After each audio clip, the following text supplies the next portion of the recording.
Welcome back. I'm here with Alex. He is from the LAPSSET Corridor. It is a significant project. You're here trying to raise finance. I'm hoping for the rail section. But what is the latest on your project? All right. Thank you so much for having me, Phillippa, and good to see you again. So, LAPSSET Corridor, has so many components, but today we are here for the SGR and combined with the Ethiopia section and Kenyan section. We are hoping to raise funds to undertake a bankable feasibility study for the line, so that now we can embark on PPP structuring. Yes.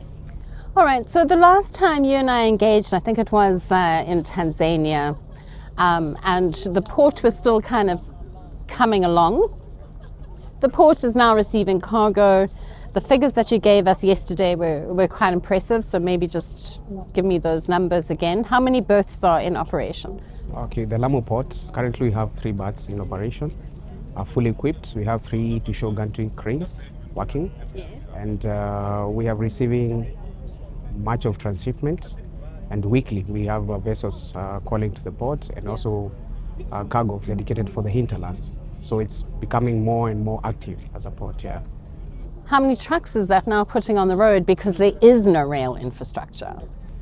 So many trucks. Let me tell you, like I told you last time, I think the largest consignment we have had is the one that was headed for Ethiopia at a goal 60,000 metric tons, and we talked about 2,000 trucks. Yes. So it's too much of cargo and traffic on trucks, emission. Yes. So that's why we are here. It's one of the business cases we are trying to form as the need for having that train being done.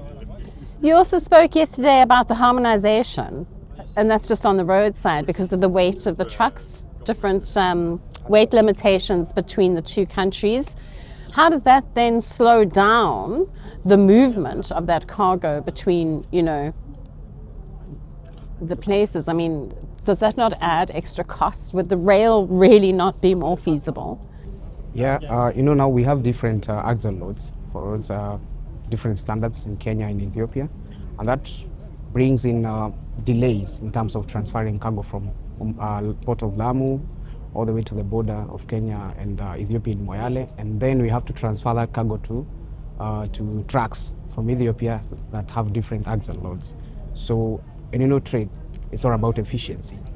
So it takes more time and delay, which really doesn't sync well with the business people. Yes. So we need an efficient mode of transport, and that's rail. Absolutely. Have you realigned your timeline for the railway? If I looked at your timeline that you gave yesterday in your presentation, you were saying 2028? What we have done is we're very ready to undertake the bankable feasibility study in the year next year, 2026. Okay. Hopefully, we'll get the full financing, which is 9 billion USD. 9 million. 9 million USD for the finance, for the feasibility. Yeah. Okay. That will include even structuring for the PPP. Okay. And that will continue all the way to 2027 structuring.